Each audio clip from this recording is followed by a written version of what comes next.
Good morning, y'all.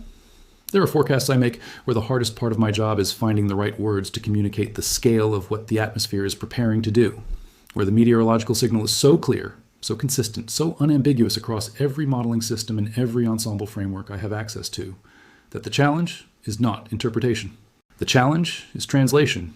Translating what the models are screaming in the language of geopotential heights and vorticity maxima and precipitable water anomalies into language that lands with the weight and the urgency that the atmospheric signal deserves for the people who are going to be living inside this event rather than analyzing it from behind a computer screen. This is one of those forecasts. What I am looking at right now, what has been developing in the model guidance over the past 96 hours, with a consistency that, I have to be honest with you, I did not expect at this range. A consistency that has actually increased rather than decreased as we have moved closer to the event and the models have had better initial conditions to work with. Is a pattern that I can describe most accurately with a single phrase: off the rails. Not off the rails as hyperbole, not off the rails as a headline choice designed to generate clicks. Off the rails as a precise meteorological characterization of what happens when a weather pattern departs from every normal operating parameter simultaneously, when the jet stream does something it does not normally do, when the surface moisture does something it does not normally do, when the instability does something it does not normally do, and when all three of those departures from normal occur in the same place at the same time and interact with each other in a way that produces consequences that are genuinely outside the range of what routine preparation and routine situational awareness are sufficient to address. That is what is coming. And I am going to give you every piece of it.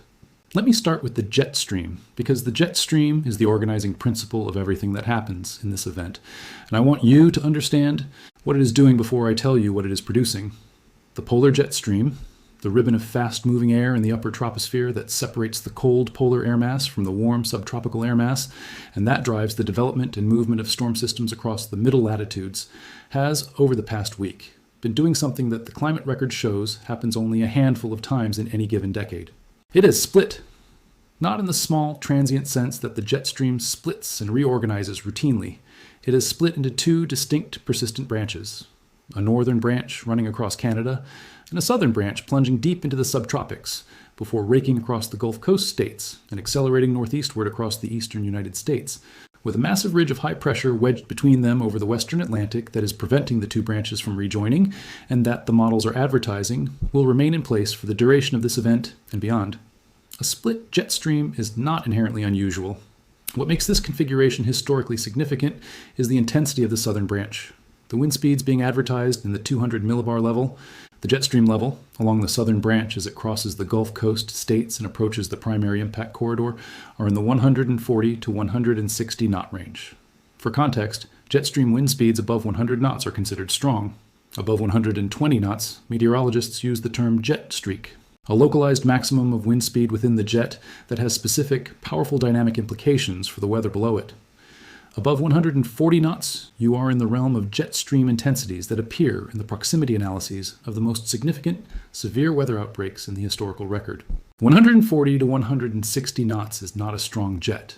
It is an extreme jet, and the extreme jet is pointed directly at the south-central United States. The reason the jet stream intensity matters so profoundly for what is about to happen on the ground is a concept called jet streak dynamics, and I want to explain it clearly because it is the engine that drives the explosive development of the surface weather system that is at the heart of this forecast. When a jet streak, that localized maximum of wind speed, passes over a region, it creates patterns of divergence and convergence in the upper atmosphere that force compensating motion in the atmosphere below. On the left exit region of a jet streak, the area to the left of the jet's direction of travel, upstream of where the jet winds are decelerating, upper-level divergence is maximized. Upper-level divergence means air is being pulled away from the column above a surface location faster than it can be replaced, which means surface pressure falls rapidly. When surface pressure falls rapidly, a surface low develops. And when the surface low develops in an environment with extreme moisture, extreme instability, and extreme low-level wind shear, which is precisely the environment that is being assembled ahead of this system, the result is not a moderate surface low that produces organized but manageable severe weather. The result is a bomb cyclone, a rapidly deepening surface low that drops 24 millibars or more in 24 hours, producing a pressure gradient that drives surface winds of extraordinary intensity, pulls Gulf moisture northward in a focused, violent moisture surge, and creates the low-level wind shear environment that makes the most violent, severe weather outcomes not just possible, but likely. The models are advertising a surface low-pressure drop of 20 to 28 millibars over a 24-hour period, as this system approaches and crosses the southern plains. That is Bombo-genesis. That is the weather going off the rails in the most literal atmospheric dynamic sense of the phrase. Now, let me connect the upper-level dynamics to the surface severe weather threat, because that connection is where the abstract meteorological description becomes a concrete life safety reality for the millions of people sitting in the path of this system. The Bombo-genesis, the explosive surface low development, does three things simultaneously, that each independently would produce a significant severe weather event, and that together produce something categorically more dangerous. First, it dramatically intensifies the low-level jet. The surface pressure falls are going to drive low-level wind speeds in the lowest mile of the atmosphere to 65, 75, even 80 knots in the most intense portion of the warm sector. Winds that, in the context of the directional shear profile being advertised, produce storm-relative helicity values that, I have to be honest with you, are among the highest I have seen in a model forecast outside of the most significant outbreak situations in recent memory. Second, the explosive low development sharpens the dry line and the warm front, the surface boundaries where storm initiation is most likely, with a speed and intensity that produces a nearly simultaneous outbreak of supercell thunderstorms rather than a gradual sequential initiation. When the dry line sharpens rapidly in a high cape, high shear environment, it does not produce one or two supercells. It produces a line of supercells, each one rotating from essentially the moment of initiation, each one capable of producing significant tornadoes, and all of them active simultaneously across a corridor that stretches from North Texas to southern Nebraska. Third, the explosive low development draws additional Gulf moisture northward ahead of the warm front, in a surge that pushes surface dew points into the mid to upper 70s, across an area that extends well north and east of where Gulf moisture at that magnitude would climatologically be expected at this time of year. 70-degree plus dew points in Missouri, 70-degree plus dew points in Illinois. The warm sector of this system is going to be anomalously moist, anomalously unstable, and anomalously large, extending the highest risk severe weather corridor well northeast of the traditional Southern Plains focus area, and putting communities that do not typically find themselves in the bullseye of major outbreak discussions squarely within range of what this system is capable of producing. The tornado threat deserves the most direct, most specific, most unsparing language I can give it, and I want to give it that language right now. The atmospheric environment being assembled for the primary initiation window of this event, the early afternoon hours of the peak event day, when the dry line sharpens and the convective cap erodes under the combined effects of surface heating and the explosive upper-level forcing, is an environment that supports violent long-track tornadoes. Not tornado-warned storms, not tornado-possible environments, violent tornadoes, EF3, EF4, potentially EF5 intensity. Tornadoes that stay on the ground for tens of miles rather than fractions of a mile. Tornadoes that are wide, a quarter mile, a half mile, potentially wider in the most intense cores, and that move at forward speeds of 35 to 50 miles per hour, covering ground faster than most people realize, faster than most people can drive away from them on rural roads, faster than most people expect when they are watching a tornado from what they believe is a safe distance. The Storm Prediction Center has already acknowledged the severe weather potential for this period in their extended Outlook products. I expect their language to escalate significantly as this event moves into the short range and the forecast confidence increases further. But I want you to be operating on the high-end scenario right now before the official products reflect it. Because the preparation for a violent, long-track tornado outbreak is not something you execute on the morning of the event. It is something you execute days before. And the days before are right now. Please act on that. The geographic footprint of the tornado threat is larger than any recent outbreak I have covered on this channel. And that geographic breadth is itself a hazard that I want to make sure is clearly communicated. The primary initiation corridor runs from North Texas through Oklahoma and into southern Kansas, the traditional Southern Plains tornado corridor, the geography that the severe weather community knows best, and that has the most ingrained severe weather culture. But the threat does not stay there. As the surface low explosively deepens and the warm front accelerates northeastward, the severe weather environment extends with it into Missouri, into southern Iowa, into Illinois, into Indiana, into Ohio. The Ohio Valley communities that might in a typical year expect to be on the periphery of a Southern Plains outbreak, the outer bands, the weakening squall line, the isolated tornado possibility, are in this event going to be within the core of the highest risk environment during the overnight and early morning hours as the squall line consolidates and pushes through.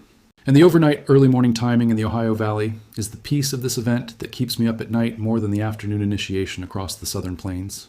Because the Southern Plains communities have the severe weather culture. They have the shelter culture, they know what a tornado watch means, and they respond to it. The Ohio Valley communities in the path of the overnight squall line phase do not have that same deep institutional familiarity with being in the bullseye of a major outbreak. And they are going to encounter that reality at 3 in the morning in their sleep, with QLCS tornadoes that develop in 5 minutes or less, and that require an alert system capable of cutting through everything a sleeping household has in place to preserve its rest. That alert system is y'all call. Phone call directly to your GPS coordinates the moment a tornado warning is issued. Rings through do not disturb, sleep mode, silenced notifications, everything. $14.95 for a full year. Link in the description. Please, if you're in Missouri, Illinois, Indiana, or Ohio, set this up today. You are in this event more than you currently realize. The straight line wind threat from the squall line phase of this event is a hazard that the tornado conversation tends to overshadow, but that in terms of total geographic impact. And total property damage is likely to rival or exceed the tornado damage from the supercell phase. The rear inflow jet, the current of air driven into the backside of the mature squall line by the temperature and pressure contrasts across it, is going to be extraordinarily intense in this event, fed by the explosive bombo-genesis of the surface low and the extreme jet stream winds aloft. The bow echo segments that develop within the squall line as the rear inflow jet reaches the surface are forecast to produce wind gusts of 70 to 90 miles per hour in the most intense cores, with isolated gusts potentially exceeding 100 miles per hour where the most aggressive bow echo segments develop. 70 to 90 miles per hour of straight-line wind across a corridor stretching from Oklahoma through Tennessee and into the Ohio Valley is not a wind advisory situation. It is a derecho-level wind damage event for the communities in the path of the most intense bow echo segments. It is the wind speed that snaps mature hardwood trees off the trunk, that takes roofs off structures that were not built to code, that flips tractor trailers on exposed highway corridors, and that takes down power transmission infrastructure, not at isolated locations, but across hundreds of miles of corridor simultaneously. The power outages this squall line produces are going to be widespread, multi-state, and in some communities, long duration. 3 days without power in the heat and humidity of the post-frontal air mass is a medical emergency for the vulnerable population. Please have that conversation with your elderly and medically dependent family members today. The hail threat embedded within the supercell phase of this event is going to cause property damage at a scale and a geographic extent that I want to be sure communities understand before it arrives, because hail damage at the level this atmospheric environment supports is not just a household inconvenience, it is a regional economic shock that plays out over months and that hits communities in ways that compound the other damages from the event into a recovery burden that is genuinely difficult to carry. The extreme KP values in the 3,500 to 4,500 joule range being advertised for the supercell initiation environment support updraft intensities within the strongest storm cores that loft hailstones through repeated growth cycles in the hail formation zone, producing stones in the 2.5 to 4 inch diameter range, baseball to softball sized, as a realistic expectation within the highest intensity storm cores. Some solutions are showing updraft parameters that support even larger hail in the absolute peak of the storm environment.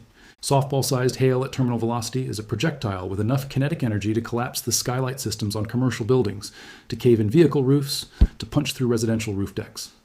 The vehicle damage alone from a major hail event along this corridor, every car, on every road, and in every unprotected parking lot in the hail swath, produces insurance claims that overwhelm the regional adjustment capacity for months. Please, if there is any covered parking available to you before the primary initiation window, use it. A neighbor's garage, a parking structure, a commercial carport. Act on it today while the arrangements are still easy to make. The rainfall and flash flooding dimension of this off-the-rails pattern is where the event's most geographically extensive and most persistent impacts are concentrated. And it is the dimension I want to make sure does not get lost in the severe weather conversation that dominates the first 48 hours of coverage. The Bombo-genesis of the surface low is going to produce an extreme moisture transport event. A narrow, intense corridor of atmospheric moisture flux focused along the warm conveyor belt of the developing system that meteorologists sometimes call an atmospheric river in the context of similar events over the Pacific. Gulf moisture with precipitable water values of 2 to 2.2 inches, values that are more typical of a tropical system than a mid-latitude cyclone, is going to be transported northward through the warm sector and deposited as rainfall along and ahead of the warm front at rates of 2 to 3 inches per hour inside the most intense convective bands. 2 to 3 inches per hour is a rainfall rate that no urban drainage system in the United States is designed to handle. Storm sewer systems are typically designed for rainfall rates of 1 to 2 inches per hour in the most robust configurations. When the rainfall rate exceeds the drainage system capacity, the water goes somewhere else. It goes into streets, into underpasses, into low-lying neighborhoods, into basements, into the first floors of businesses built in flood-prone areas that may not have flooded in a decade, and whose owners have developed a false sense of security about their flood exposure. The flash flooding that results from 2 to 3 inch per hour rainfall rates in urban areas is not gradual, it is sudden. A street that was passable 10 minutes ago can have 3 feet of moving water on it. An underpass that looked clear at the start of your drive can be impassable by the time you reach it. Please, during the heaviest rainfall phases of this event, avoid any low-lying road, any underpass, any drainage corridor, any route that you know from experience can flood quickly. And if you encounter water on any road at any depth, please turn around immediately. The off-the-rails character of this event applies to the rainfall just as much as it applies to the tornadoes. And the off-the-rails flash flooding is just as capable of ending a life as the off-the-rails tornadoes. Let me give you your preparation list with the full urgency that this forecast demands, because the off-the-rails character of this atmospheric pattern means the margin for improvisation during the event itself is essentially 0. Every preparation action that you're going to wish you had taken needs to be taken today, right now, in the hours immediately following this video. Identify your tornado shelter and confirm it is accessible, structurally sound. Set up YAWL. Call on every phone in your household before you sleep tonight. Every phone. Teenagers, grandparents, anyone who sleeps through everything. $14.95.